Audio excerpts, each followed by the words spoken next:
Welcome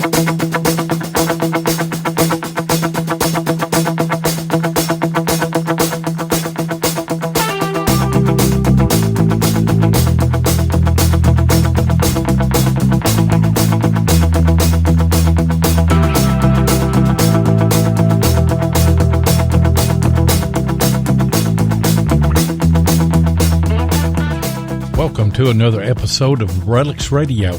This is a family-friendly show, so the entire family can join us as we talk metal detecting, relic, and treasure hunting. You can also call into the show at 270-495-0315 or join in the chat and post any comments or questions you might have. RELICS Radio is available live on the Spreaker app, but it's also archived wherever you get your podcast. You're listening to RELICS Radio.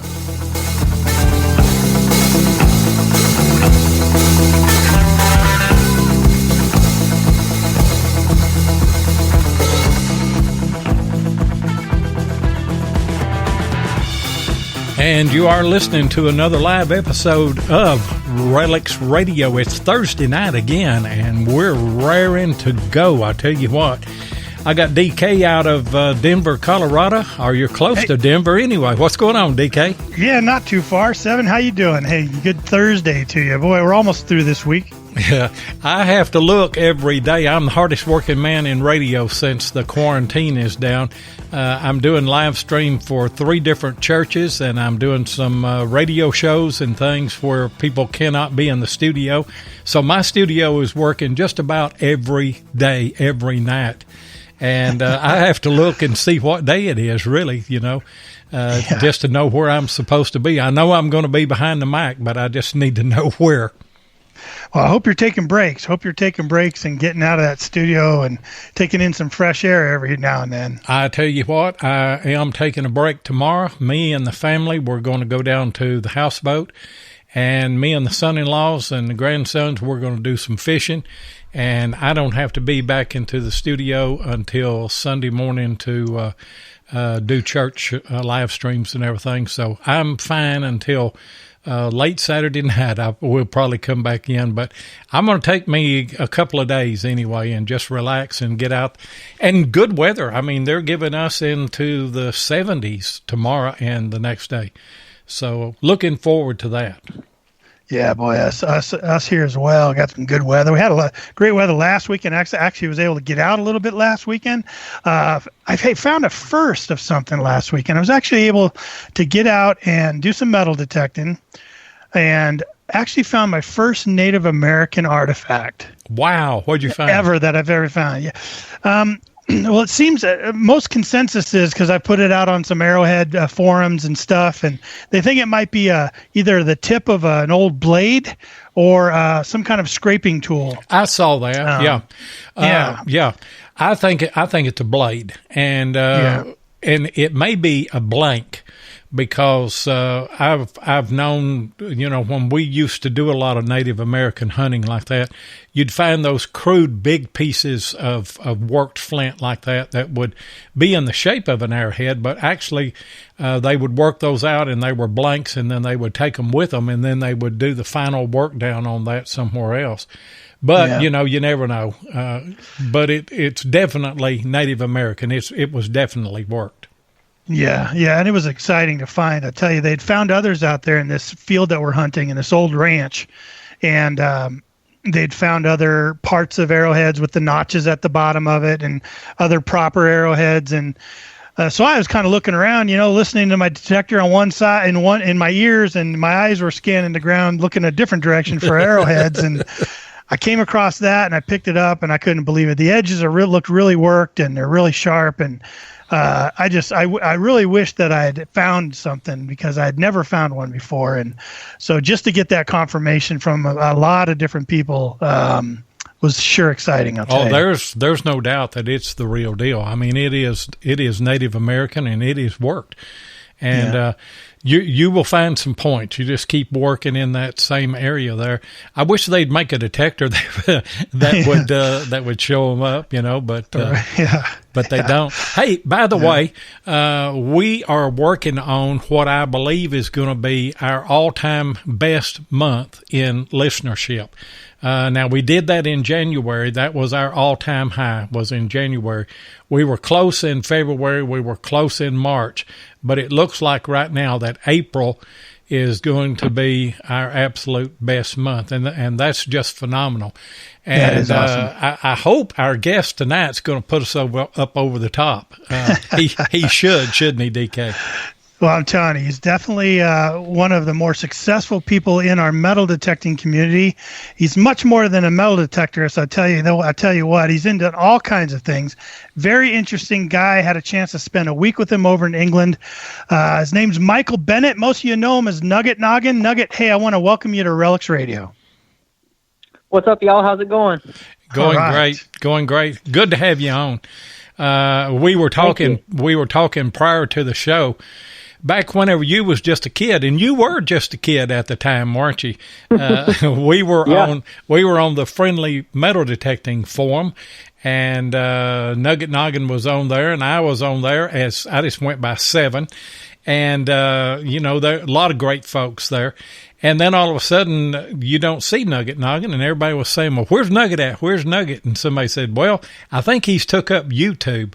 And I don't know, a month or two later, then I took up YouTube, and we didn't just quit the forum, did we, Michael? We just didn't have time anymore. No, we got so busy. Like, I was posting on that forum back in like 2008 or so, and then later, towards the end of the year, like December 2008, I created my YouTube channel and started, filming content and posting. And even though I wasn't getting a lot of views then, it was just something else to focus on. And so I was focused on that, and that was my next goal. And I didn't really spend as much time on the forums anymore. It was more videos. Yeah. Well, same with me. But we both met a lot of great people there, had a lot of good friendships that have lasted over the years. There's still people that reach out to me off of, so we'll do a shout out to anybody that's still on the Friendly Metal Detecting Forum. I guess that they're still going. I don't know. Yeah, I was on there today. I go on there all the time. I don't participate a lot with it, but I post, every now and then I post an old, it's either a garter clip, a garter buckle, or a suspender buckle. I don't know which one, but I went ahead and posted it over there to see if I can get some input from people. So it's good for that, Yeah, it is. Hey, Michael, how'd you get started in metal detecting and treasure hunting? What was the appeal to you? Do you remember? Honestly, it was something I always wanted to do as far as metal detecting. And it seems like I've always been into treasure hunting. When I was like 11 or 12, I would just, go out in the woods behind the house and walk the creek and pick up golf balls and bottles and just different stuff that I would come across. This is before I even had a metal detector. And then I think when I was like 12 or 13, I got the chance to use a Radio Shack, like from the early 90s or 80s or something. And it didn't work too good, so I didn't get hooked. And then when I was 14, my grandfather's like, "Well, do you want to go out and look for gold and go gold panning?" I'm like, "Yeah, that sounds fun." So we would go gold panning and look for gems and crystals and rocks. And so kind of like a little bit of everything. And it was always about just getting out, having a good time. And that's when we got into metal detecting, because we would watch, I'd watch the Gold Fever show on the Outdoor Channel. Right. I haven't watched it in years since then, but I would always watch that. And it inspired us to want to find gold. And then my grandfather's like, "We need a metal detector." And so my parents got him a bounty hunter at the time for his birthday that year. And we took it out to the creek, and he was using it. I wasn't really into it because I never really got hooked, but I tried it for a minute and got a good signal and dug down about a foot deep, and it was pieced to an old shotgun. And it was missing the barrel, but it still had like the trigger assembly and all that stuff. And so that was really fascinating to me, and it was one of the cooler finds that actually got me hooked on the hobby, because from that point forward, I was all about metal detecting. That's all I talked about and all I wanted to do. I'm like, I'm going to go find gold in this creek, and I'm going to find gold nuggets everywhere. And my grandfather's like, okay, you nugget noggin. And so that's how I got the name. Oh, really? I was going to ask about that. Yeah. I never knew. And that's where you got it then. Yeah, so I would talk about gold so much because I had the gold bug, and I wanted to find nuggets. And he's like, okay, nugget noggin. If you're going to look for gold, you're nugget noggin.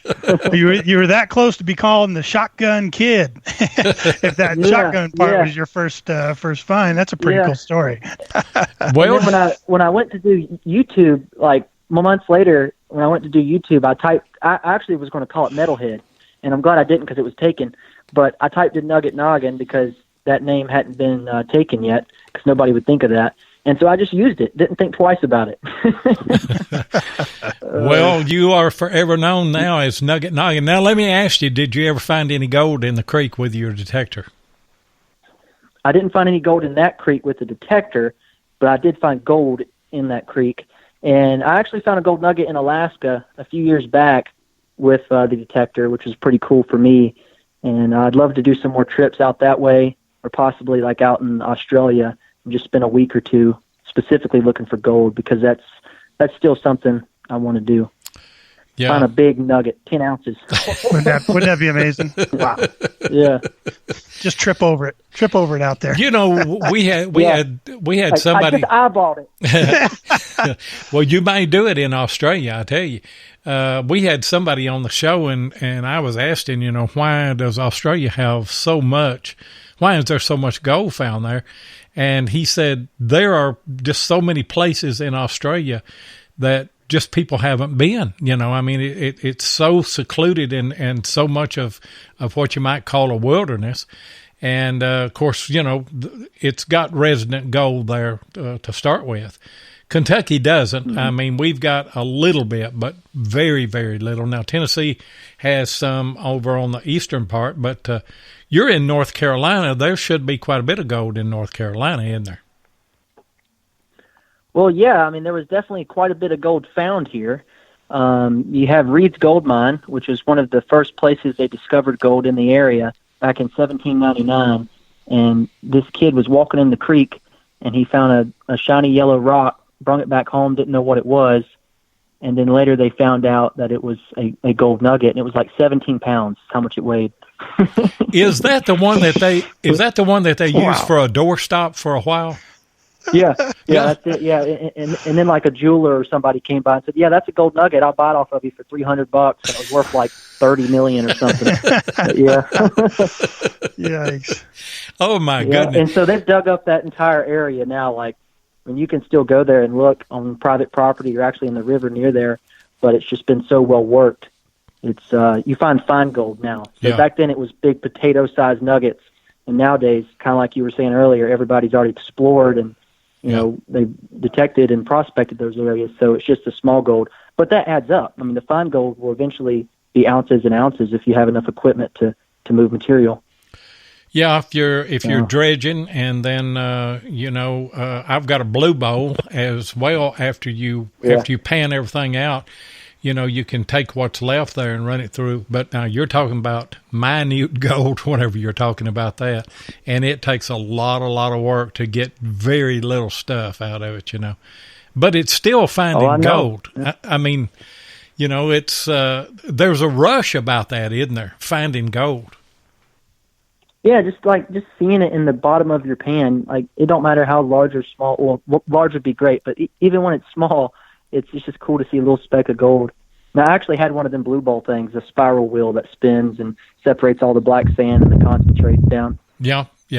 Well, this one here has a pump, and it comes up, and it's actually an overflow, and it creates a vortex that runs everything around, and then it will go back down through. It's like an old pie pan with the center cone in it, And but it's in that little centerpiece. Yep, and that's where all your water goes, and all that gold will just get around that centerpiece there, Hey, I tell you what, let's take just a break right here. We're about a minute out, but let's go ahead and do it so we don't have to worry about it. Have a commercial. We'll be right back with Nugget Noggin. I'm excited to announce that Tim Henderson of Murray Branch Outdoors has rejoined RELICS Radio as a sponsor.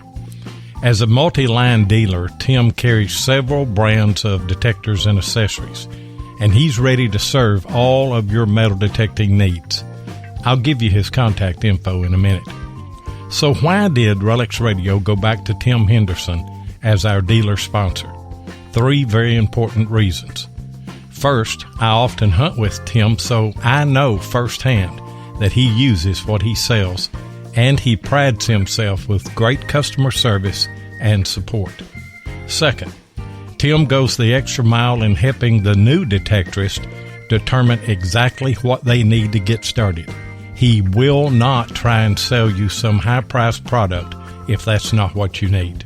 And at the same time, Tim can serve the seasoned detectorist with their upgrades or new product questions. And finally, Tim won't leave you hanging after the sale. He's just a phone call away for any questions or specialized training needs. So, you can call Tim directly at 615-948-4611, or you can email him at tjhenderson@comcast.net. And not only is Tim a reputable dealer, and we suggest that you contact him if you're in need of any metal detecting supplies, but he's also my dive buddy. Him and Ron Reed can't wait till the water warms up a little bit and we can hit some of those sites. And DK, I took the whole first segment, so it's your turn, I guess, now. That's all right. I could listen to Nugget all day. I tell you, him and I, like I said, we spent a week in England, and I chatted his brains out. I never got a chance to apologize to you for that, Nugget boy. We talked an awful lot, I tell you, over there. We did. Talked a lot about YouTube and about detecting, all kinds of stuff. But hey, Bill Hayes in the chat room, he's in the chat room, and he wanted to know, ask Nugget if he's ever been to the Cotton Patch Gold Mine in North Carolina.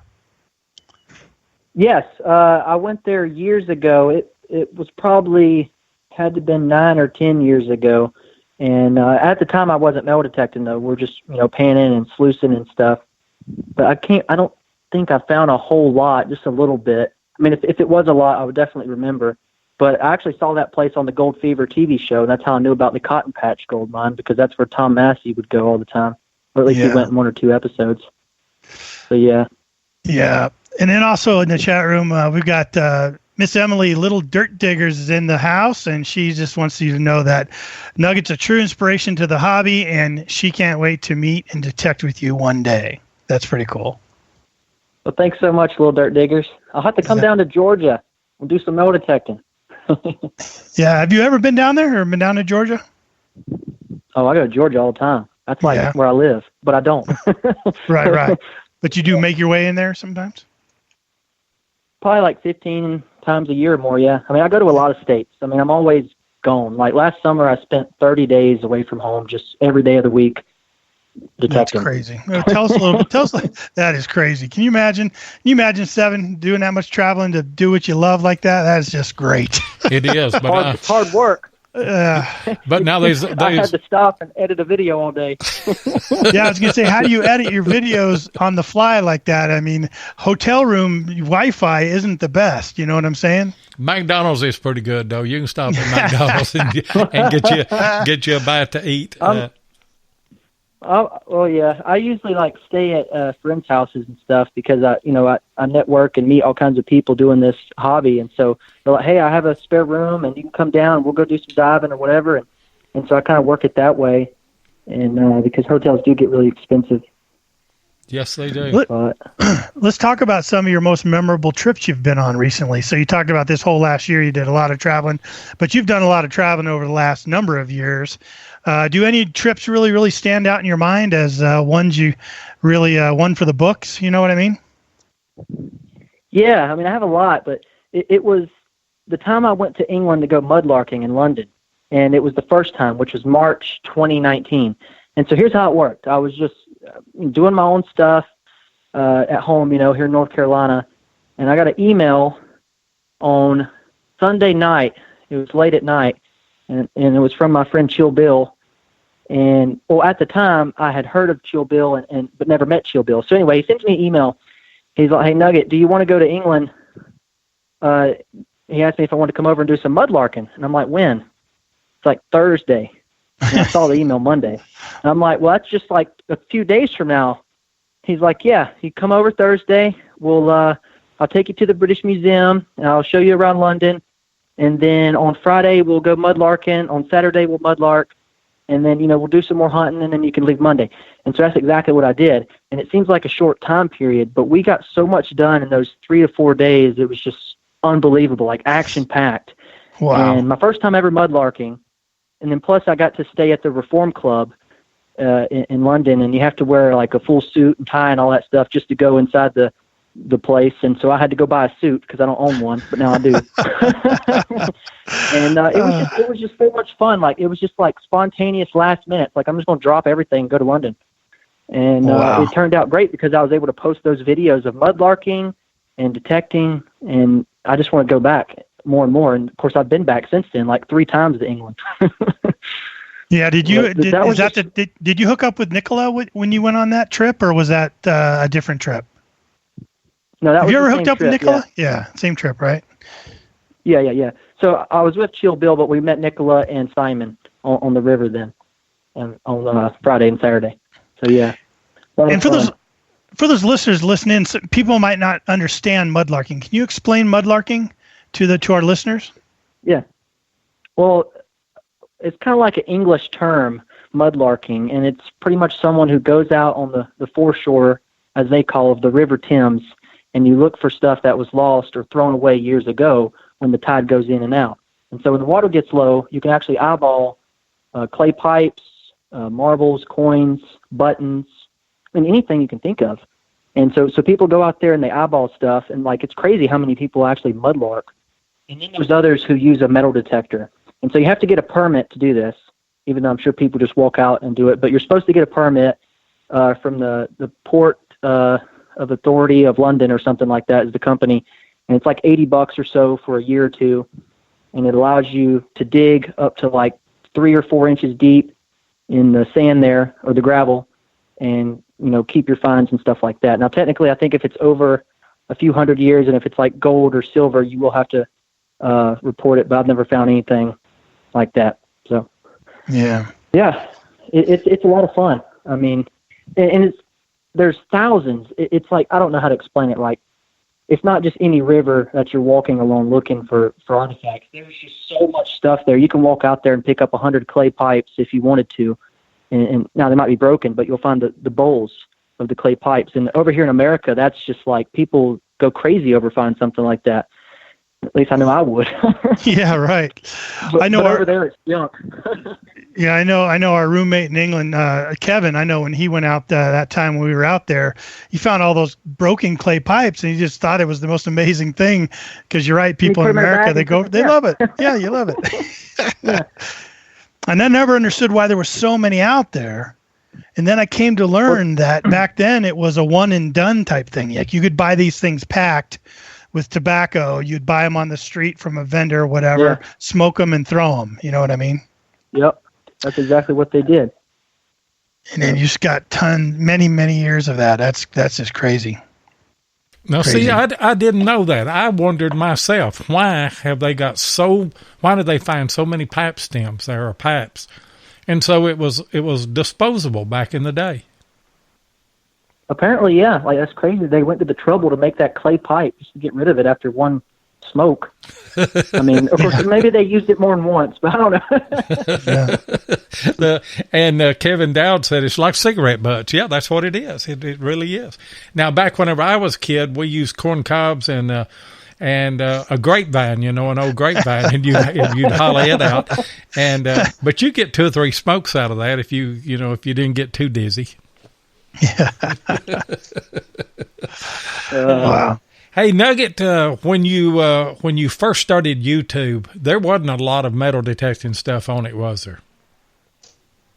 I mean, there was a few things. I remember some channels you have. Let's see, there was SD Digger. He was either been doing it a year or so, or it just started. And I can't think of who else. And there was a few other channels, but like, there wasn't a whole lot. And detecting didn't have many views then either, because there wasn't as many people like doing this. Right. As far as like on the internet, just like searching for stuff. Yeah. So if they detected, you didn't know about it. Right. Wasn't there a guy called like Mudslide Slim or something like that? I seem to remember. Yeah. He was the way around back then also. Yeah, his name's Sal, and I met him years ago, probably 9 years ago, at one of the hunts in Virginia. I haven't seen him in years, but he's still detecting, I heard. Yeah. He's down in Florida now. Yeah. He used to live in Virginia. And when you started then, do you remember what you might call your breakout video? One video that just kind of launched your channel and really got you a lot of subscribers and really got you started? Yeah, so a lot of people see, like when they see my channel, they think, oh man, must be nice. It was just so easy to get there. But they don't see all the stuff that I had to do for the last 8-9 years to get to where I'm at today. Right. And so when I started YouTube, 2008, at the end of 2008, I couldn't tell you how many years I posted without even getting 1 million views. I mean, I didn't have 1 million views on my channel until, I'll have to go back and look, but it had to be like the end of 2012 or so, when I just got like 1 or 2 million views on my entire channel. But that was over, probably over hundreds of videos.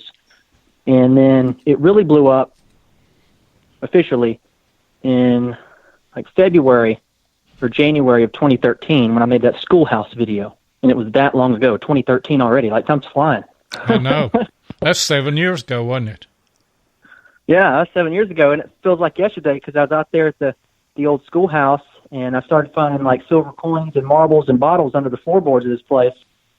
And that video blew up, and probably because I named it Huge Coin Spill, found inside of schoolhouse, and it was kind of good for the algorithm back then, and it did well. I mean, it had like 1 million views in less than maybe a few months, and then that kind of like it's like a big snowball effect. So all the other videos started to get views, and then from that point forward, it doesn't mean every video went viral, but it was just a little bit more of a boost. And then you go a few years, and you get another viral video, maybe a few years after that, and you get a few more, and then it kind of adds on top of the other stuff you built. Right. But you have to keep doing it and keep getting the videos. That's right. Yeah. And, you never know. I mean, YouTube is a tough nut to crack. And when you least expect it sometimes, maybe the thumbnail's right, maybe the title's right, and it just blows up. I mean, you just have one that just gets bukus of views and everything, and you pick up a lot of subscribers with that, and then it's easier. Now, mine, I guess I'm still under 4,000 subscribers. But I know it was extremely hard to get to 1,000. But then after I got to 1,000, 1,500 to 2,000. A little bit easier. Yeah, a little bit easier. And then a little bit easier to get to 3.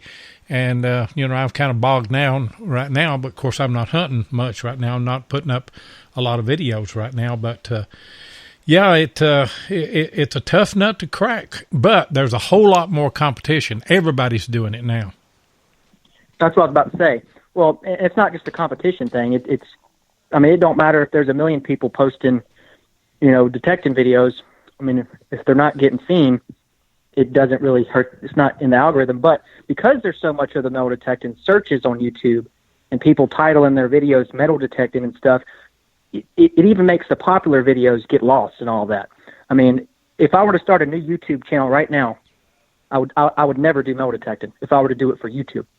But I'm not going to start a new YouTube channel. But I would do something completely out of that nobody's doing and just build a whole nother thing. Because if you're in a market that's really flooded with 1 million people doing the same videos, it's kind of like competition.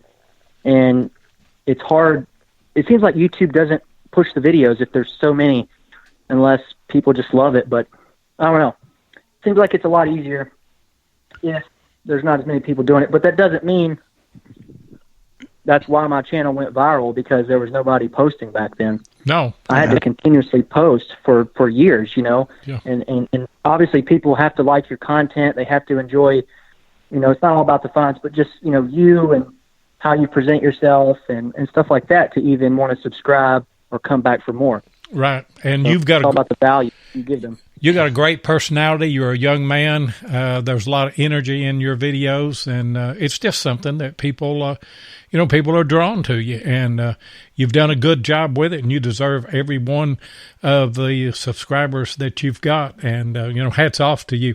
Hey, let's take another commercial break, and I'll let Ken have it again here in just a second.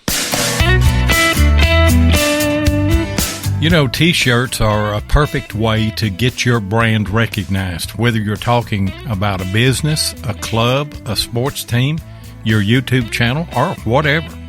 But you may have asked, where can I get quality, affordable shirts on demand? Well, I'm glad you asked. RELICS RADIO uses DetectTees.com for all of our T-shirts, long sleeve shirts, and hoodies. That's DetectTees.com. Ken and Mark Guthrie make quality shirts that last, they ship quick, and best of all, they're affordable. So if you need customized apparel, then go to DetectTees.com and be sure and tell them that RELICS Radio sent you. The very first sponsor that RELICS Radio had, Ken and Mark Guthrie, reached out to us and wanted to sponsor us, and they've been with us ever since. I mean, they are great guys. They have a great product. And if you want a RELICS Radio T-shirt, go over there and holler at them. And by the way, NuggetNoggin, we're going to give you a RELICS Radio T-shirt tonight. It's been a while since we gave one away. Awesome. We're gonna give you one, and after we close, well, you can tell me where to mail it and what size. I know you're not a double X like me.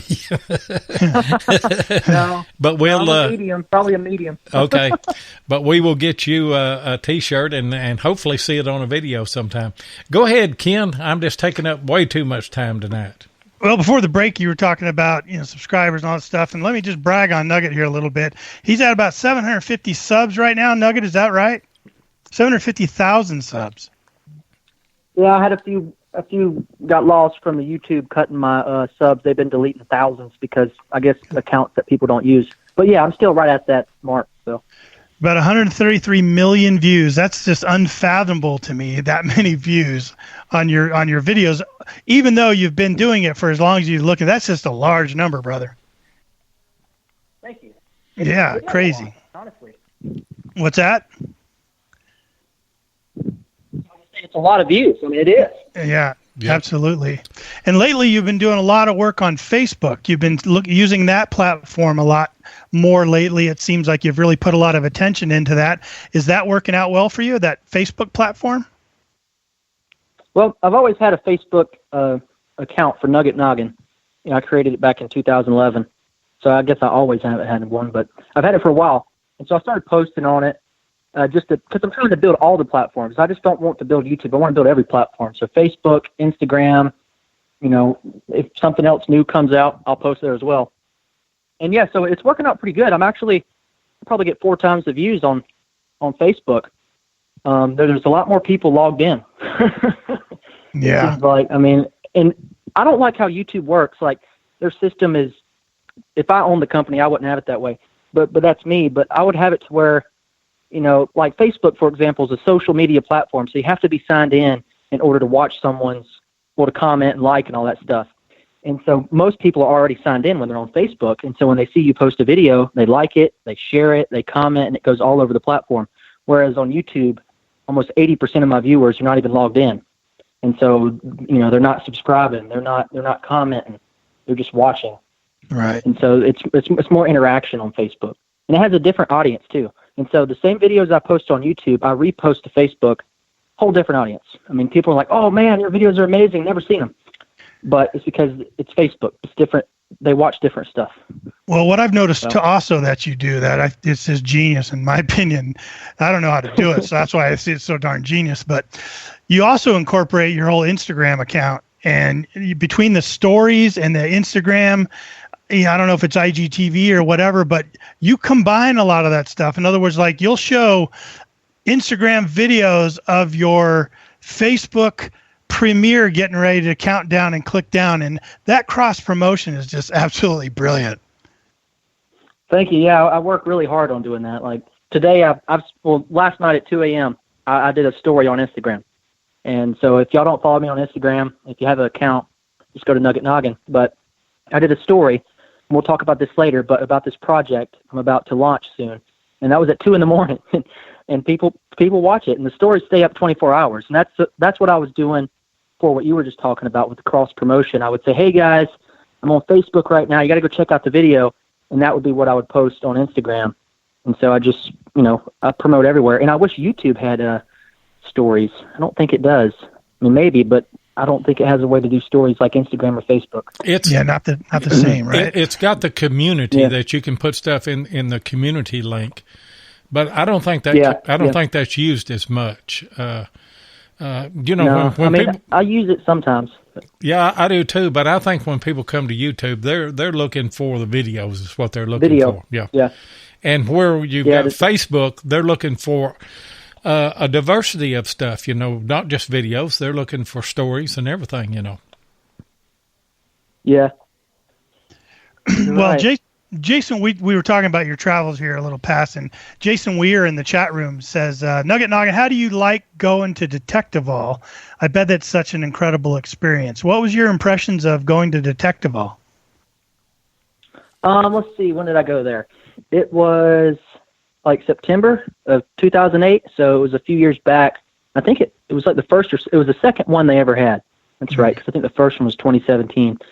And it seemed to be all right. I actually found – I haven't posted the video. I know it sounds bad because I've been so busy. It's been years I haven't posted it. But I found a medieval I found a medieval ring, and it's made out of silver, and it has a bunch of little seems like it was X's or some type of cross design on it. And so I turned it in, did the right thing. I haven't got it back yet, which doesn't make sense because I should have got it back by now. But yeah, so I found a good find, but that was all I found. Like, I walked for days and didn't find anything. But as far as an event, it's a great social gathering. That's what it's all about. Everybody gets to meet each other, and it was a lot of fun. But I haven't been back since, just because when I go to England, I go detecting for 10 days. Right. Yeah, you don't want to be stuck in just one field or whatever. Yeah, so if I were to go to Detectival again, I would go for that and then stay for another 5 or 6 days to get my money's worth for the plane ticket. Right. Of course, right now you can get a plane ticket to London for $300 because I was looking online. I'm like, man, I want to buy tickets all over the world, everywhere, because they're going to be so cheap. Yeah, those guys invited you out to Germany. You got to include that. You got to get a ticket to Germany. Yeah. You're right. I want to go to Germany so bad. And don't you think that that's kind of part of the secret of success is going to events like that, meeting people, and kind of putting yourself out there. I know that the DIV events, the Diggin in Virginia, are like that. And the shows that we do with American Digger, where we go to South Carolina and we go down to Chattanooga, you just get to meet people, and people get to know you, and then it helps you to bring in more viewers that way. Yeah, and it's also it's networking. I mean, you meet people, and then you get to know them, and then you share information, and the next thing you know, you got other sites to go dig in and stuff like that. So I've met so many people all over the last 10 years all over the world and met so many connections that way. But if I would have never went to those events, I would have never met the people. Right. Because a lot of people think that YouTube is just numbers and views, but it's actually real people. They're watching. These are people. And of course they might be watching it 20 times. Maybe that's why it has a lot of views, but they're real people watching these videos, and it's awesome when you actually get to meet them. Oh, there's nothing like it. I mean, absolutely nothing like it. And, you make friends all over the country, and you may never have been face-to-face with them. You know their name, you know what they look like through social media, and, you've carried on conversations, and you just feel like lifelong friends by the time that you finally we'd say by the time you get to shake their hand. I don't know if we're going to be able to do that anymore or not, but, we'll figure out some kind of greeting of some kind, tip your hat to them or something other, I guess. Yeah. I mean, I'm still shaking hands. Honestly, it's like normal here. Everybody's operating like normal. Well, it's not that way in a lot of places, in the country right now. Now, we've been very fortunate. We've only had 5 cases in the county that I live in. I don't know any of those people, and don't know where they got, who they got in contact with to get it. But we've been very fortunate, and we hope that it continues that way. And it kind of looks like we're seeing light at the end of the tunnel, with this coronavirus thing. Well, good. Hopefully. I mean, I quit watching the news a month ago because I got tired of the negative. And I just live life like normal and don't worry about it. And, of course, I've been inside mostly lately and working on some projects, so I haven't been anywhere. So it's not like I've noticed it. But, I try not to watch the news. It can be depressing, can't it, DK? Yeah, sure can. I tell you, I've been inundated with it here in Colorado. I just finished that big project where I was building that emergency field hospital, and so it's been a big part. My wife's a social worker, so it's been a kind of a big part of my world personally. But I'm tired of it too. Just the negativity, like you said, Nugget is. I can just leave it. I don't really need to pay attention. Yeah, to that, there's actually a psychological thing behind that. If you have something that's titled, if it's negative, gets more views. Because people like negative for some reason. I don't know why, but if you name it positive, they don't want to watch it. But if you name it like dead body found in river scuba diving, it get 1 million views, even though it's negative. That's a negative title. Right. It's amazing, isn't it? Yeah.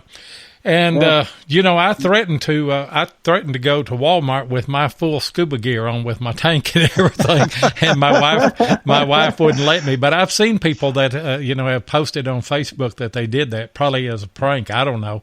But I've seen it too. Yeah. Yeah, you do a lot of water stuff, don't you?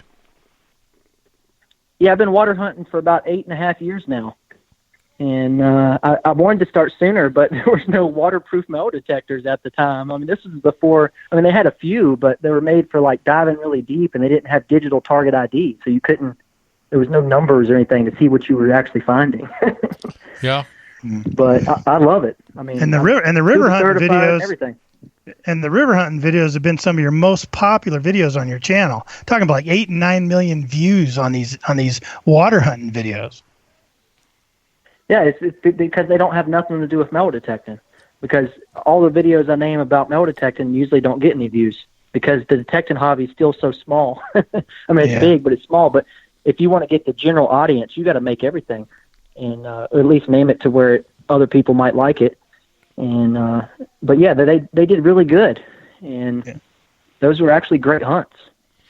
And you're talking like yesterday. You're talking about metal detecting, being such a niche hobby, and we don't get the views that say some other genre would on YouTube. But I have found that my water hunting videos actually get fewer views than my land hunting stuff did. I don't know why. Yeah, I mean, it just depends on how you do the channel, I guess, because a lot of people, like, if you did a lot of land videos and all of a sudden you do a water video, if it's not what your audience is used to, it just don't do good sometimes. Yeah. I don't understand YouTube. If I did, I would have more views than what I have now. I don't see how you could. You got half the country right now, doesn't he, DK? Yeah, absolutely. And Denny in the chat wanted to know, he wanted us to ask Nugget about digging in the road beds. He had been digging in the road beds. Gosh. So what do you got to say about that? Probably talking about up at DIV, I was digging in the road beds because I thought outside the box. Everybody was hunting. There was this one field, and people were hunting on both sides of it, finding bullets and buttons. And I'm like, why is nobody in the road? And it's just a dirt road, with a little bit of gravel. And I would go out there with the detector and find bullets like right on top, just in the modern gravel, or I would dig down an inch or two and find buttons and pieces of spurs and actually find a breastplate in the middle of the road. Bed. Oh, my goodness. And then there was nothing wrong with it. Nobody ever cared. And then I guess everybody started doing it. And then I got told I couldn't dig in the road no more because at Coles Hill, it's a big firing range there. And I found like 100 and something bullets in the road, just right below the hill. Jeez. So yeah. I remember you dug thousands of bullets out of that bank, didn't you? Yeah, I dug. I mean, I don't know about thousands, but hundreds for sure. Yeah. Yeah. a lot there. That was a productive place. Yeah, you were going crazy, and you actually did a video on that as well. I tell you what, let's go ahead and do our last commercial here, and we'll be right back with Nugget Noggin. He's got a special announcement that he's going to make.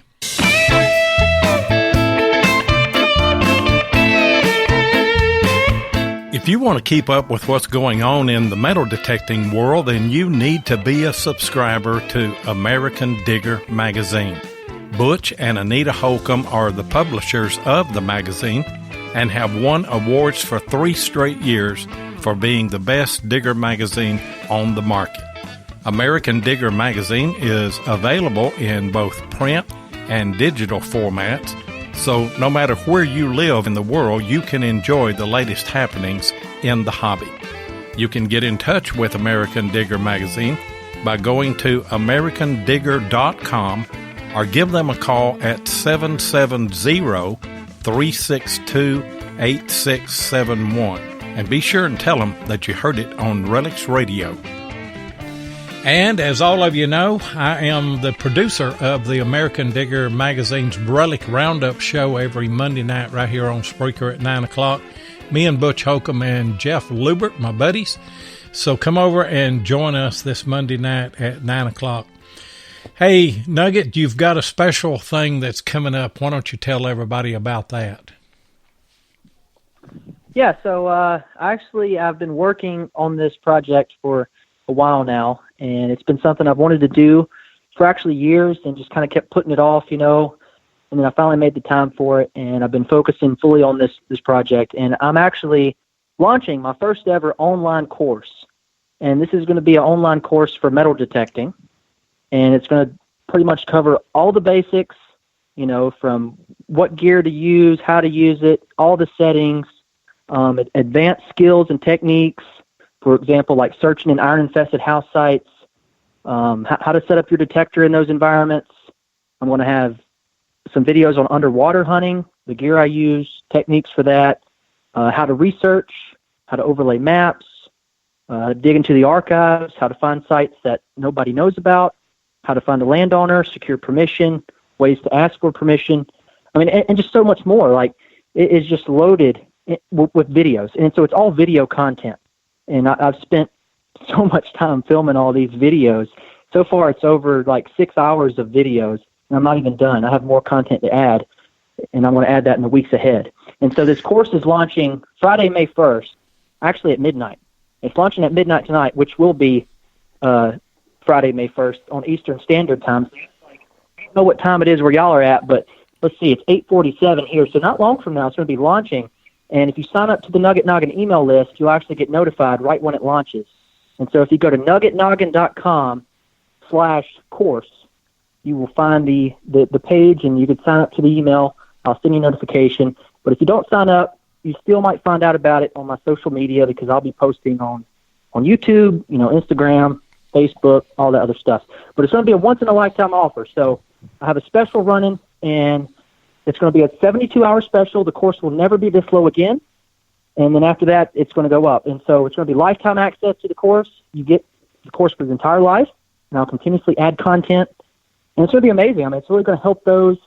So if you're someone who's struggling, or you're frustrated with metal detecting and you need some help, it don't matter if you've been doing it a few days or years. I know people that have been doing this 10 years that still don't swing the right way, and they still don't know how to use their detector. So if you need help, this course will really help you, and that's the goal, to help others through this online course. Yeah, and I just posted the link to your course in the chat room, so if you all are interested, you can just click on that link and head on over there and check it all out. I watched your video today, Nugget, where you were explaining the reason why you created this course, and it made perfect sense to me. Over the years, you have just gotten so many questions from people, admirers or people you come in contact with out there in the detecting world, and it sure made a lot of sense. Oh, absolutely, yeah, and thousands of questions, and I replied to all of them. I don't mind replying. And I thought about writing a book about it, but then I was like, you know what? It's hard to teach someone how to metal detect in a book. And they already watch my videos, and it's easier to teach them through actual video. And since they can't be with me all the time, then an online course that is made in video format that will still have, step-by-step skills with pictures and text, that they can purchase anywhere in the world will actually change lives and help people. And so I did some surveys over the last year and a half, and y'all may have even took the survey, and it had a bunch of questions on it and asked people like what was their biggest struggle and pain with metal detecting, what's something that they, would like to know more about, and questions like that. And I took all that information and put it together in the online course. So it's going to be everything that y'all have been wanting. And when somebody asks a question, it's impossible to ask that question out of context. I mean, each context where you're going to metal detect or what have you has a different set of circumstances, as to how to approach it, how to set up the machine, what kind of coil to use, even what kind of machine to use, And so you can't just blanket answer those questions. So you're going to be able to do that in a contextual situation, aren't you? Yeah. I mean, and like you said, there's a million different scenarios. It's like somebody says a simple question, well, how deep does a metal detector go? It's like, well, let's see, it depends on the dirt, the size of the target, the settings, the coil, and everything else, the frequency, how the coin's laying in the ground. So it's definitely, it's going to be fun teaching this. And like I said, I want to continuously add content. So if there's something that maybe new technology comes out, or if I need to make some more videos explaining something differently, it's going to be added. And so, yeah, in this course, it's definitely going to help someone who's, if you're a beginner or just, you need some help, you're not understanding the metal detector or even researching, I think that you would be, blown away by what you're going to learn. I mean, it's everything. It's all I know, pretty much, in one place. So you don't have to go search for it. It's all right there. Yep. Sounds good to me. Hey, guys, let's open up the phone lines. We may have somebody that wants to call in and ask a question tonight of Nugget Noggin. It's 270-495-0315. If somebody will put that in the chat, and Ken has already done that. 270-495-0315. We got Michael Bennett with us live here tonight. Nugget Noggin on YouTube. And Kevin Dowd was joking in the chat room saying, I thought Preacher Digger taught him everything he knows. That was funny. That was good. That was a lot of fun. Hey, but Ohio Relic Hunter in the chat room, he had a pretty funny question too. He said, do you have like this 3-ton pile of iron sitting behind a garage somewhere, or have you taken it all to the scrapyard yet? No, I had to take it to the scrapyard, unfortunately. I had a huge pile. It was like 1,000-something pounds. And I took it to the recycle place, and I don't remember what I got for it, like $120 or something. But it was worth keeping it. Yeah, I bet you've collected a lot over the years, I'll tell you. Well, if you don't dig the iron out of the way, you're missing some good signals, ain't you? Absolutely. See, the thing is, like, a lot of people, they want to discriminate out and only find the good targets. But the thing is, if you do that, you're going to miss out on other stuff. It don't matter where you're at.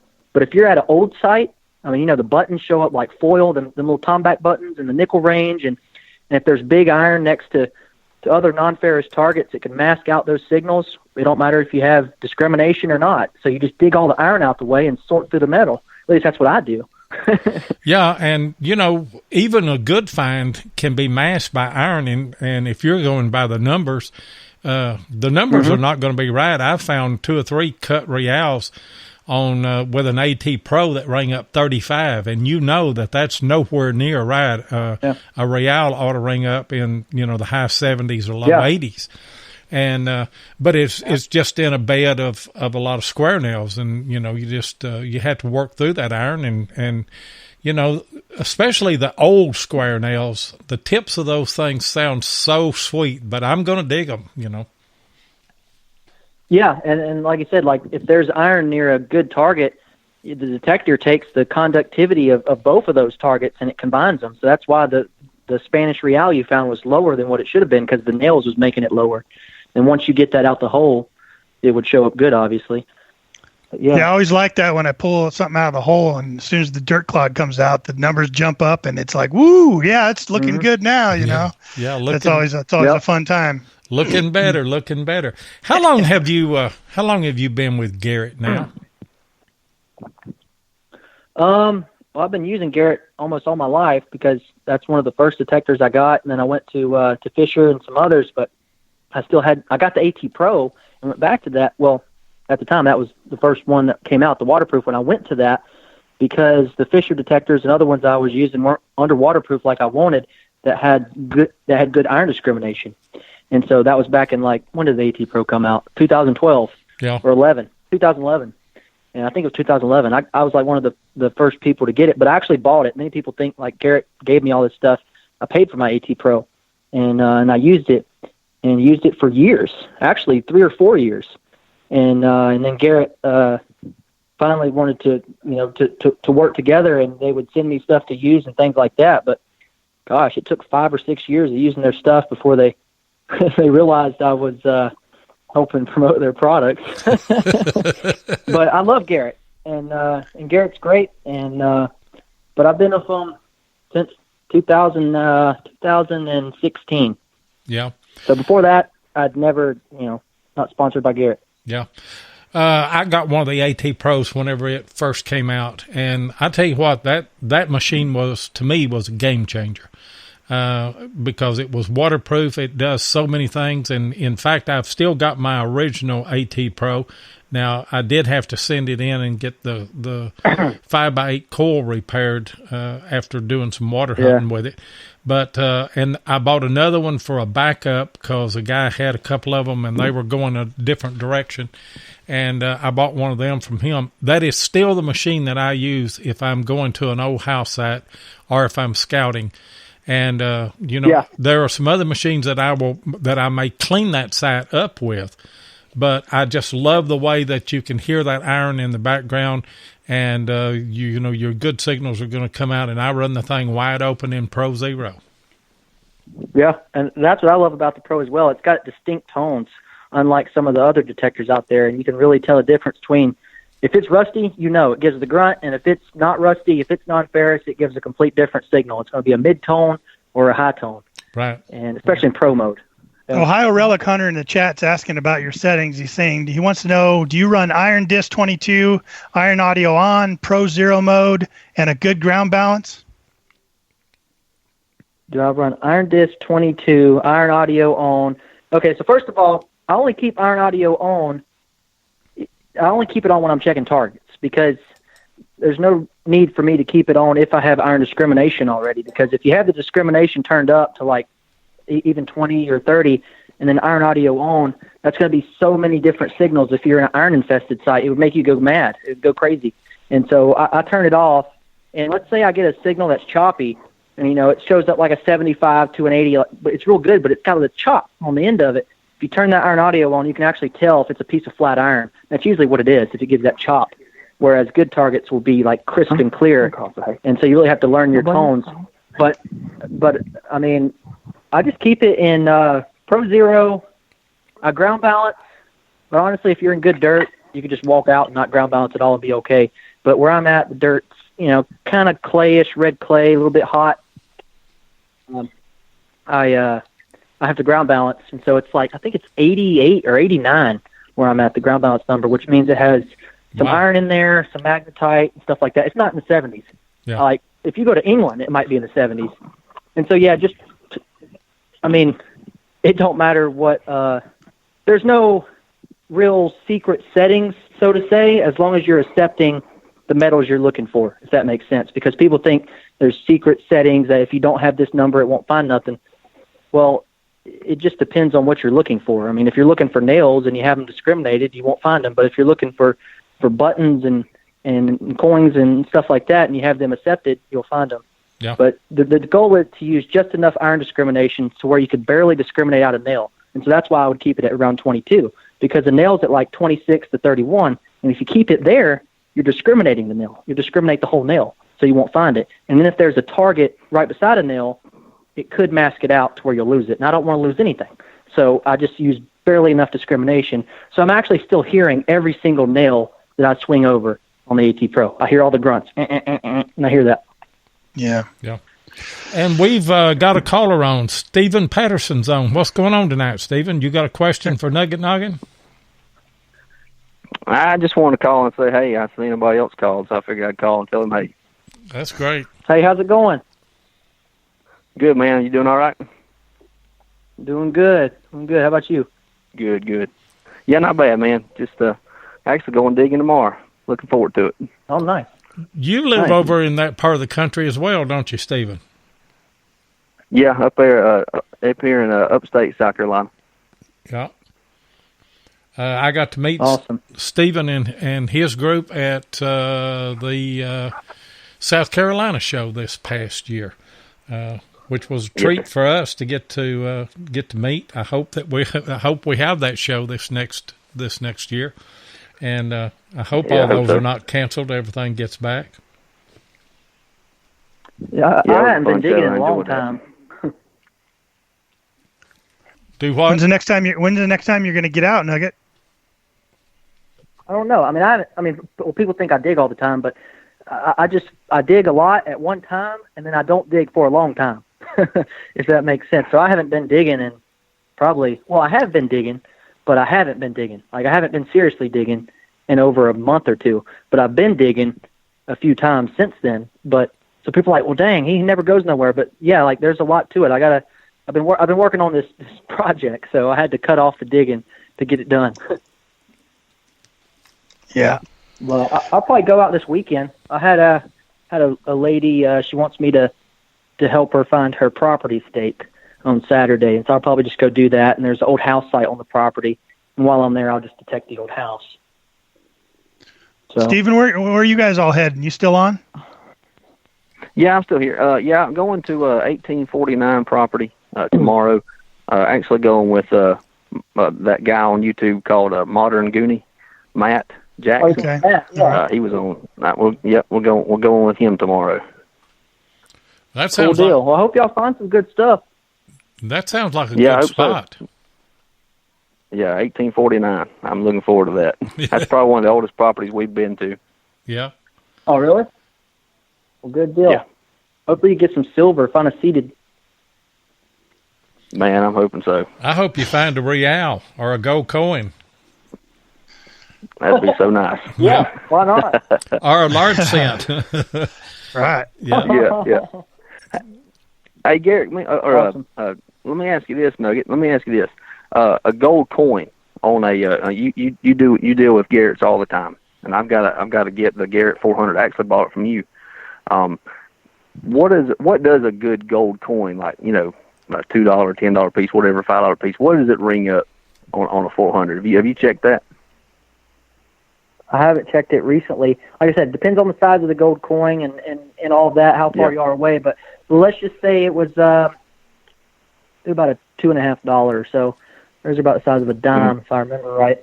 Yeah, so that would, seems like last I checked, they're like 49 to like 50 something. Like, it's just like a nickel, and sometimes they could be pull tabs. Oh, wow. And believe it or not, actually the gold coin I swung over in England, I didn't find one, but there was some found. Like a 75 on the AT Pro. It's like I would have dug that all day long. It's like a penny.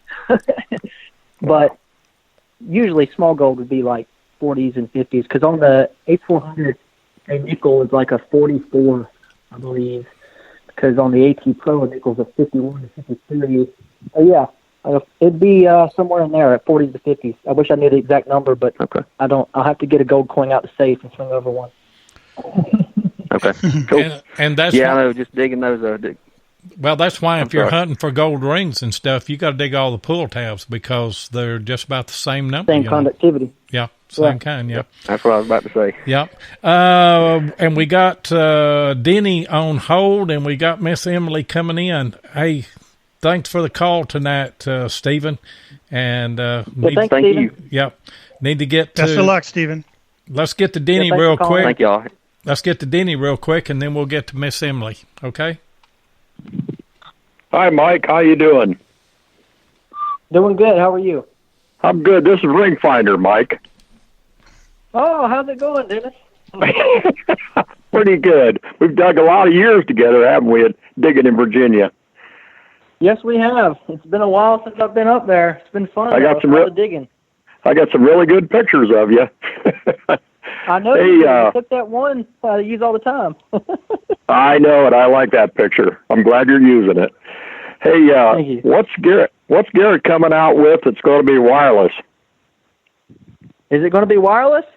I don't know, is it? You know. No, I don't know. I've been trying to know about it for months now. They won't let me. So come on, Nugget, give us the inside scoop. Ohio Relic Hunter asked me earlier in the chat. I said I'd get to the question. You know, you got all the answers about the Apex. You got to drop something on us, man. Come on.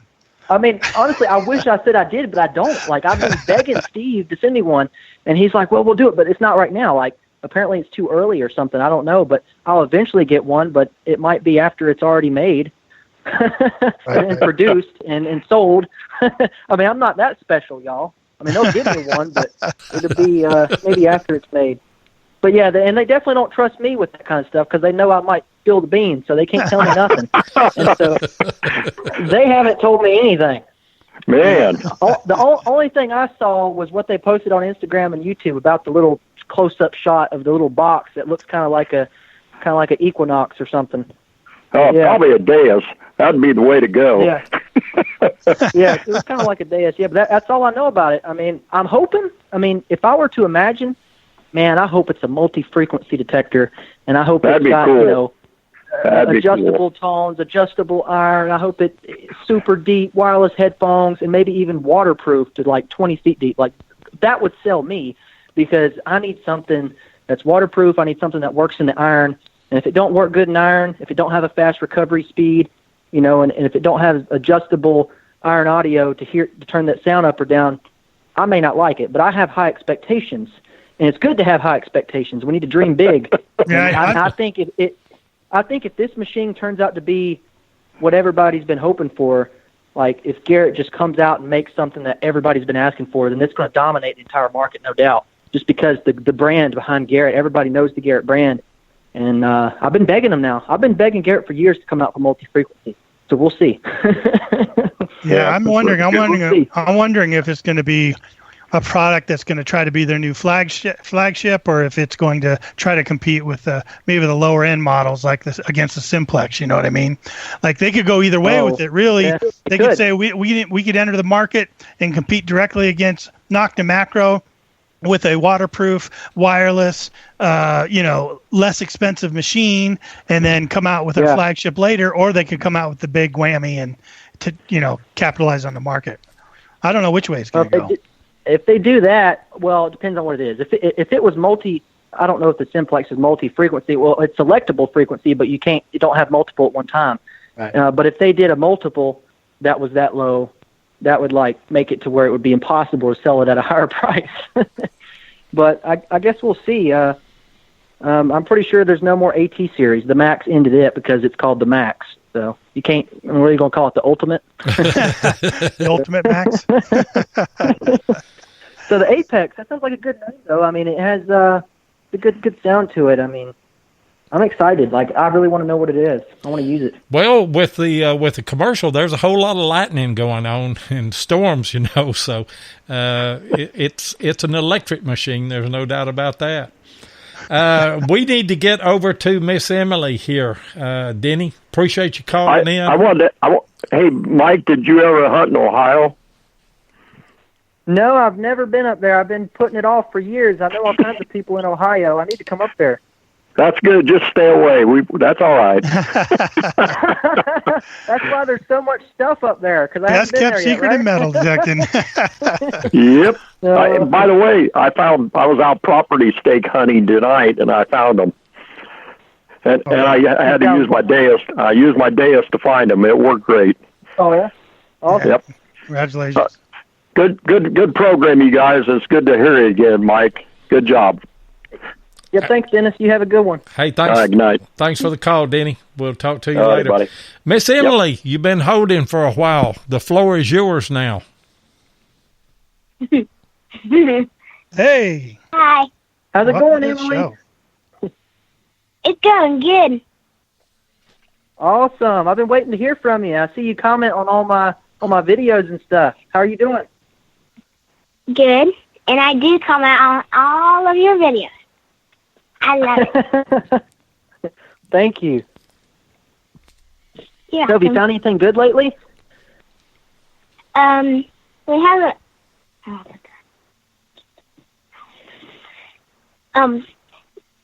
Yeah, I think I found pull tabs and What? We all find pull tabs, don't we? Yeah.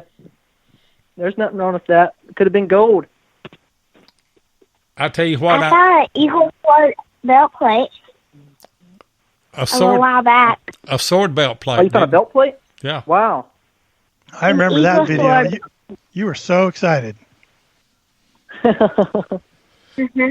That was a great video. I mean, the way that they did that video and everything. I mean, just her expressions and everything. That was a great video. And I've had the pleasure of meeting the whole family, and got my picture made with Miss Emily. And always a treat to see her. I've seen her at 2 or 3 of the shows. And looking forward to seeing you at Chattanooga in, what is that, July, coming up with the American Digger show down there in Chattanooga, Tennessee. Yeah, Civil War show. Yeah. Yeah, we do live broadcast at all of those shows. And we always get Miss Emily on and have her as a guest. That's awesome. Have a blast. Yeah. I've never been to that show. I got to make it down there sometime.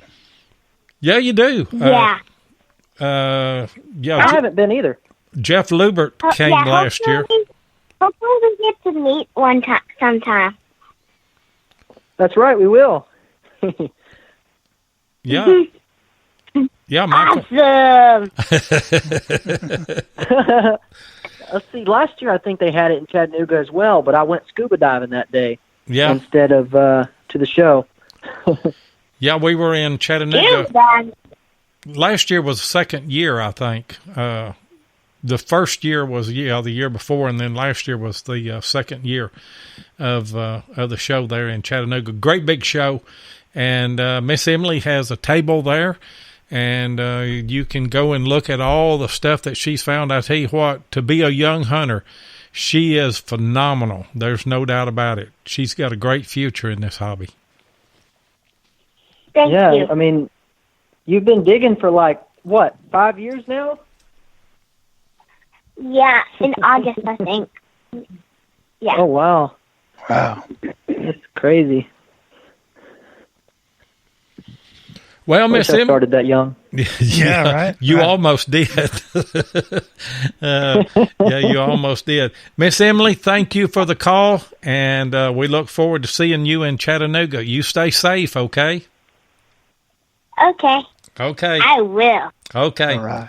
See you, Miss Emily. All right, thanks for calling, Emily. And we're going to try to get NuggetNoggin to come down to Chattanooga this year, so you guys can meet each other. That's right. Awesome. Yeah, I can't wait. Awesome. Bye, guys. Okay. Goodbye. See you Bye. later. You have a great night. Happy hunting. Bye. Hey, thank you so much for listening and for calling in.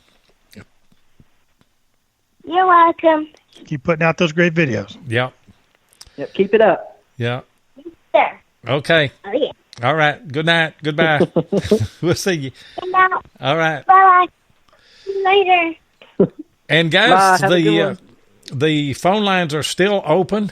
270-495-0315. I know that there's somebody else that wants to call in before we finish this out. But we do have another call. Tim Henderson is calling in. Our good buddy with Murray Branch Outdoors. What's going on tonight, Tim? Hey there, Tim. What's going on, fellas? Hey, Ken, Loy, Michael. How's How it y'all going, doing? Tim? Doing good. Good. Ready to get out and do some detecting. I'm like you. I've been on a little bit of a hiatus here for, almost 6 weeks now. Yeah, we all have. Yeah. Hey, Michael, Time flies. this is my dive buddy here, one of them. This is Tim Henderson out of Murfreesboro. Awesome. That's it. It seems like we've met before. Have we met or no? Not in person, no. You might have seen one of our videos. Ron, my digging buddy, he does the Dig Dogs videos and on YouTube. And, okay. But we haven't met in person, I don't think. Yeah, You're too busy running around, man. You're right, yeah.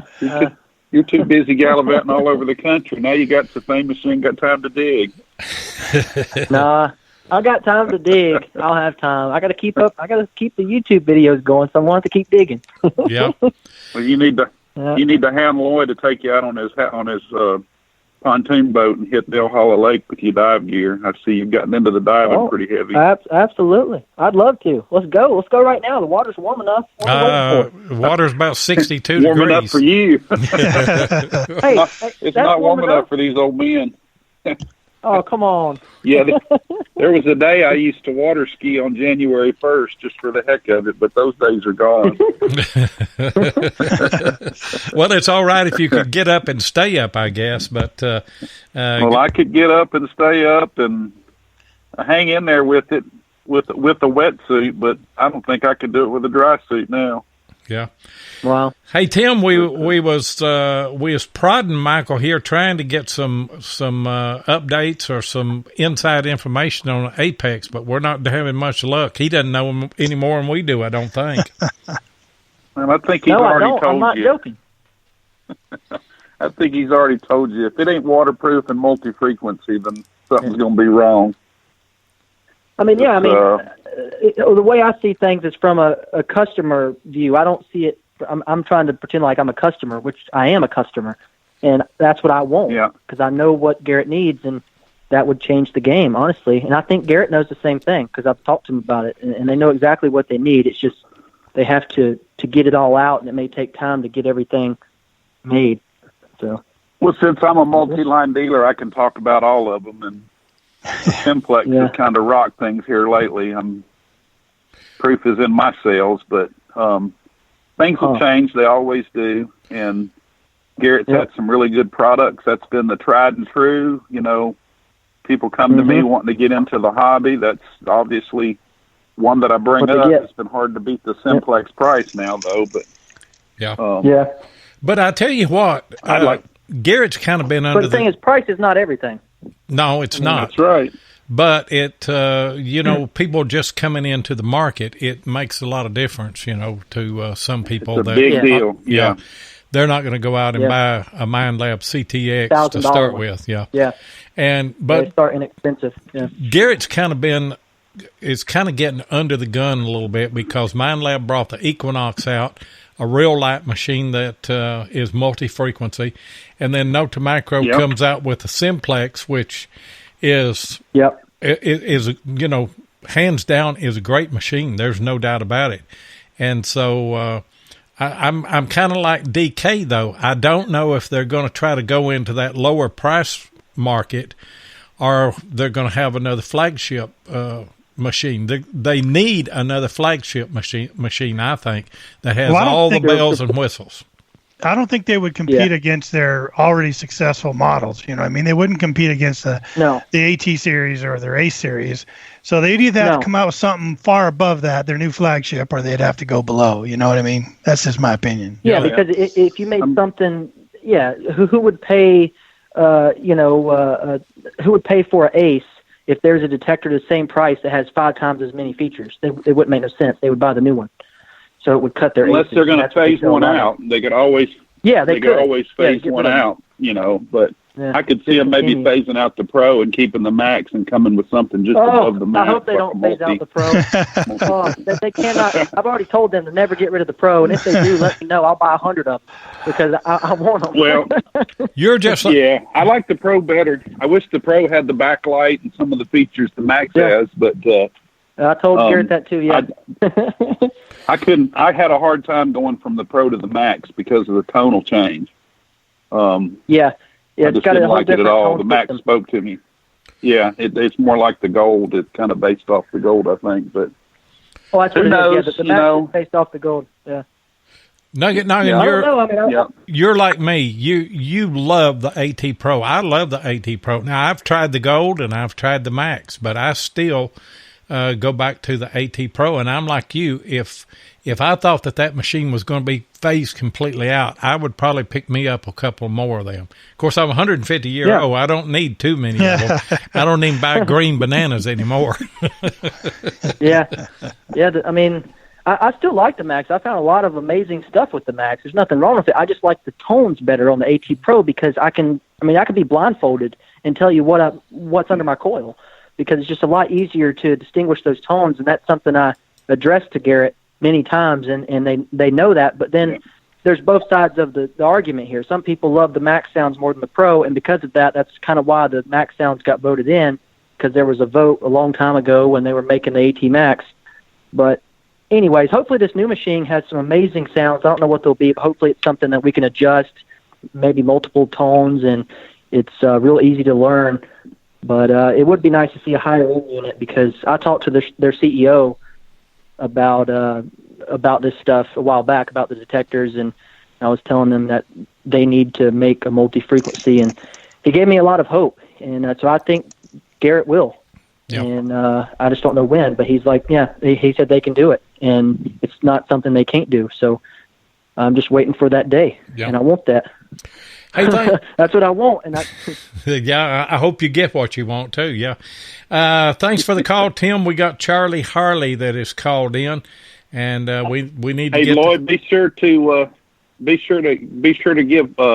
get Michael's information for a coin ring. Oh, okay. Coin ring. Yeah, I'd love to have a coin ring. He makes those, and I'll get that. I've got the information on the guest from last week, but he never has sent me the ring size, Tim. I'll get his information to you regardless, and maybe you can. Well, I got that other one set out last Thursday. I made it while I was listening to the show, but I was a little bit late getting in tonight. Okay. I'll go back and catch the archive, but yeah, send me Michael's info, and I'll hook him up. Okay. All right. Appreciate it. I appreciate it, Tim. And thanks for the Y'all call. Take care. Be safe. I'm looking. All right, Tim. We'll see you. I'm looking forward to getting under the water as soon as we can. I am too. We can stay 6 feet apart and hit the water. I'm good to go. Okay. All right. Talk to you later then. Charlie Harley of the Charlie, how you doing? Heritage Relic Hunters. The floor is yours. Right. Hey. Hi, Ken. Hi, Lloyd. Hi, Michael. How's it going? It's going great. I just wanted to put in tonight's show here about the fun factor that you have. I believe it was your latest video, that coin spill in Treasure Forest. Was that your latest video? Yeah. With what's his name? Chill Bill, the driver that was with you, or your partner? Yeah, that's Chill Bill. Yeah, Chill Bill. I never laughed so much in my life watching that video. He's really a hoot, isn't he? Oh, yeah, and that's like 24/7 when I'm over there. He really character. The one part that I like, you guys were at a crossing there, and there was a sign, a deer crossing sign, and you pointed that out, and then he said if that would be in America, it'd be filled with holes. Right. That's right, yeah. I thought that was funny, but I just wanted to share with you that you truly enjoy what you do there. You seem happy all the time, and that's what this hobby is all about, having fun time. Besides finding the relics, the people you hang with, the people you detect with, it truly is amazing. I find that out to be true with myself. I have a lot of new friends now, and we really enjoy ourselves when we're out afield and finding things, but a lot of it's fun. And Kevin Dow and I, we hunt together, and we really have a blast when we get together and go out as friends and so forth and so on. So I just wanted to share that with you guys. The fun factor. I know tonight we talked about the different detectors and things like that, but you truly seem to really enjoy what you're doing, and that's great. Thank you. I mean, it's true. I do enjoy it, and some people may not believe it, but I do, and that's why I keep doing it. I mean, I've always had a passion for finding stuff, and then sometimes I may not get as excited because maybe I found a million of that same thing, but next thing you know, I find a coin spill in the woods. I found so many coin spills, and on that video, I was so excited because I didn't expect it, and that's why it's so good. It was live footage. He was busting your stones pretty much while you were digging that hole there. It was kind of funny that he kept saying, you're digging deep, you're digging to Australia. Yeah, I'd love to meet him sometime. He's a good guy. Yeah. It was fun to watch. The entire video had me smiling because it truly was exciting to see you laugh a lot, and he was picking on you a little bit there. I thought that was funny. So But that's all I wanted to say. The fun factor of the hobby that we all do. Yeah, I mean, that's what it's all about. I mean, truly, I mean, of course, we like to find good stuff, and that's a bonus, but we do this to get out and have a good time and just enjoy ourselves. So. Right, and you always have to have someone to pick on. I know when I detect with quarter hoarder and stuff, he's the one that we pick on. So if you ever watch any of his PA Pirate calls, he doesn't smile a lot in the videos, but he's a lot of fun to be with. He truly is. So I wanted to share that too. But there's always one in the crowd that you have. So. Yep. Right. Yeah, they usually pick on me. All right, so I just want to share that with you. The fun factor with this hobby and stuff. So you guys take care. Hey, Charlie, thanks for the call. All right, you too. Appreciate it. Thanks for the call, Charlie. Thank you guys. Welcome. We'll be in touch. We'll see you now. Bye-bye. Yeah. Okay. All right, bye. Great guy. We had them on the Heritage Relic Hunters. That was a great show that we had with them as well. It was. And Michael, something else that I like about you, you're not ashamed to bring your faith into your videos, are you? No, I appreciate that. I share the scriptures in them at the beginning and the end. I know back early on, I saw that there were one or two comments, where people said, well, I didn't come here for religion. I came here to metal detect. And, you have a few people like that, but it didn't deter you. And I really do, as a Christian, I really do appreciate you not being ashamed of your faith and sharing that. And, just your overall presence. I mean, as Charlie said, you can tell that you're enjoying yourself. And I think that that's the great appeal of you. You're just, you're who you are, and people have to accept you for that, and that's just. I mean, go ahead. I mean, you're exactly right. I mean, even before I shared that, there's always somebody. It don't matter what you do in life. There's going to be people that are they're going to hate you, whether you're.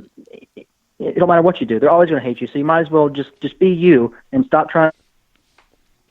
See you, and so that's what I do. I'm just me. I don't try to make things for certain people. I make videos the way I want to make videos, and people still complain, but they always complain.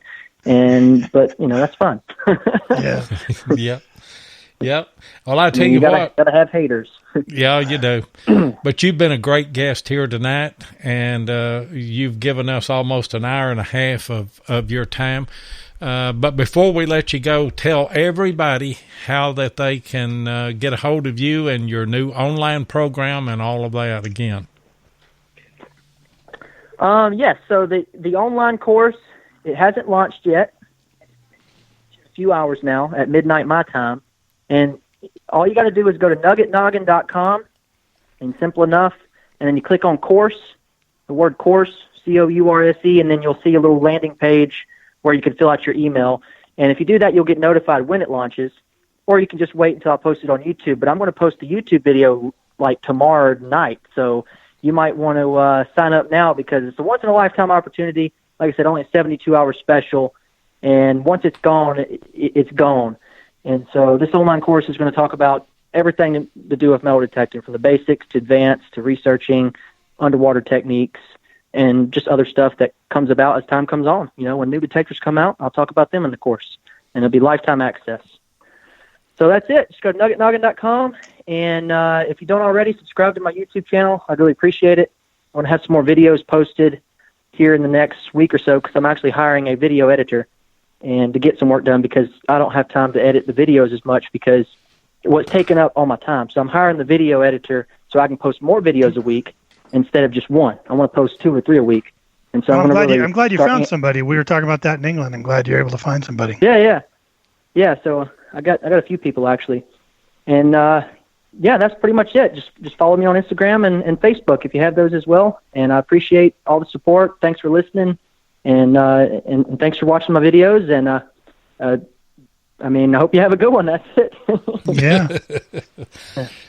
Well, we appreciate having you on, and we want you to stay on. I need to get your information where I can get that over to Tim Henderson so he can make you a coin ring, and so I can get you a shirt sent there too.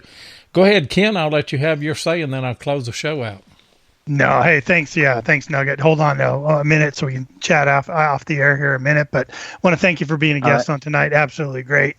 Everyone, DK here with Adventures in Dirt. Make sure you go check out our YouTube channel over at Adventures in Dirt. And I will see you all next Thursday. 7? Okay.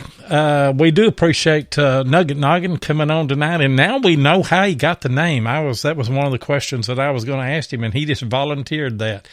But what a great guest, and just down-to-earth guy. Go check his videos out. Go check out this new online course that he's promoting here that will release in about 2.5 hours. And so go check that out. And be sure that you come back here next Thursday night. Me and DK will have another good guest, and we'll be here at 8 o'clock Eastern. We'll see you then.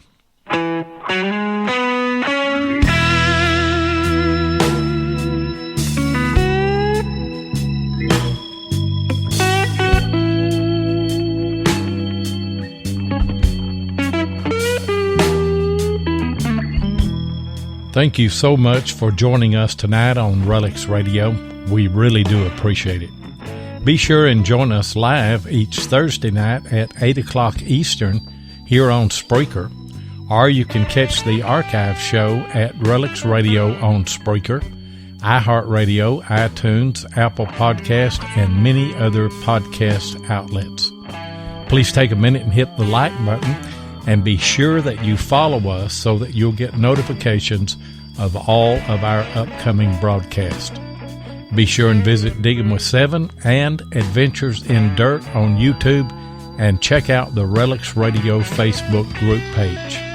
If you'd like to get in touch with us, then send an email to relicsradio@outlook.com. We'd love to hear from you. We hope that you will join us next Thursday night, and until then, get out there and dig some history.